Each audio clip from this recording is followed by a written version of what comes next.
how to write a systematic literature review and publish it in high impact factor. This is our topic for today. It's very warm topic and very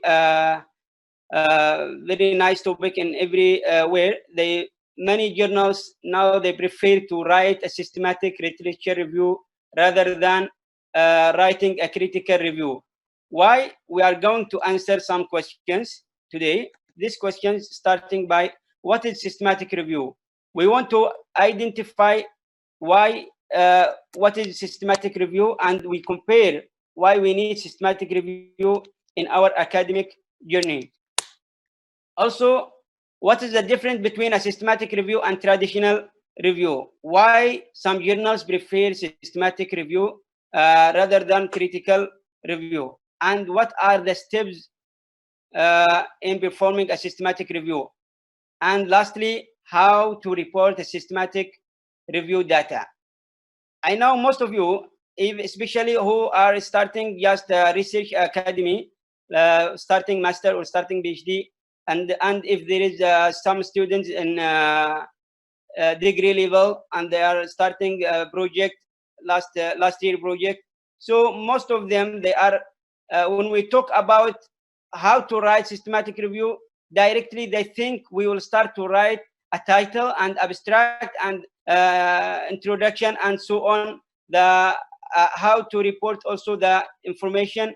No, it's there is so many process before we start writing. So I try to make it now in a red color to show that reporting is the last stage. We have to understand everything before we write. We have to understand what's the difference between critical review and what is the difference between systematic review, and why the journals, some journals, so many journals, especially in high impact factor, they are preferring systematic review rather than traditional review. Starting with the definition of systematic review. Systematic review is a review in which there is a comprehensive search for a relevant study and for a specific topic, and those identified are then appraised and synthesized according to predetermined and explicit method. So we have here, we have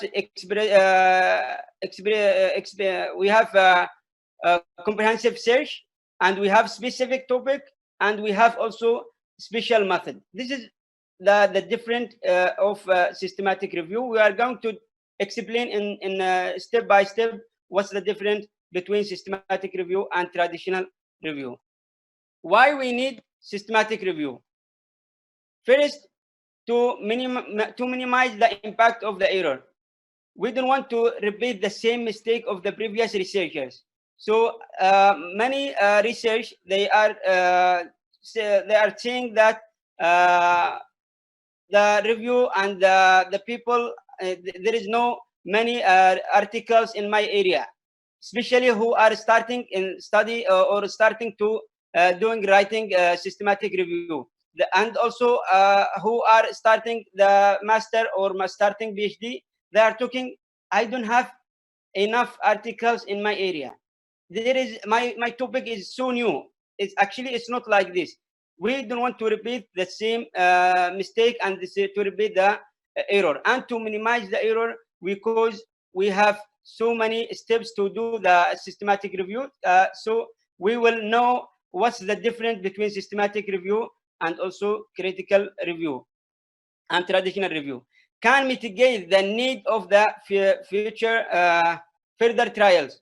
Most of the people, they said, okay, if I do many mistakes, so I will learn from my mistake. Why we do mistakes? Why we are waiting to do mistakes? And why we don't learn from other mistakes? Okay, no need to repeat the same mistake what other did. So if you follow the steps of systematic review, you will not do a mistakes in your research.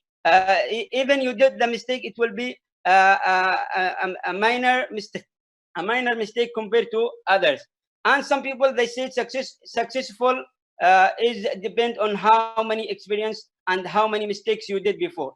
It's not like this. We are here to learn from other mistakes. We don't want to repeat the same mistakes of others. So we are here to learn how to do in a proper way and how to do it in a right way. And systematic review also highlight where there is not sufficient evidence, because we are looking for the evidence in our research. We want to do our writing with some supporting with the evidence. And so if we want to do like in a right way, we have to do a systematic review in a systematic review way. And combined a finding from different study can highlight a new finding. When we study and when we found from this article some ideas, and from this article another idea, then we combine them and build our idea to write a proper research or a proper idea to find the research gap and to find our research novelty. And also systematic review can help us to end the confusion. We have a lot of, especially at the beginning of our research study, we have a lot of confused. We think that maybe I do this one, maybe this one right, maybe this one is not right. Where am I? I'm doing the right way. I'm doing the good research or no? I'm following the right steps or no? This is cannot be known unless you did your research in a systematic way. If you did your research in a systematic way, believe me, you will feel that it's become easier. Of course, it's difficult at the beginning. It's difficult to know how to follow the steps of systematic review, also to reporting your data, but it will be difficult at the beginning. Then you will be confident in your research, and you will continue your research with a high level of confidence. You know your novelty. You know that your novelty is very good, and it's a level of PhD or level of master. By systematic review, it will be a good. It will build your confidence.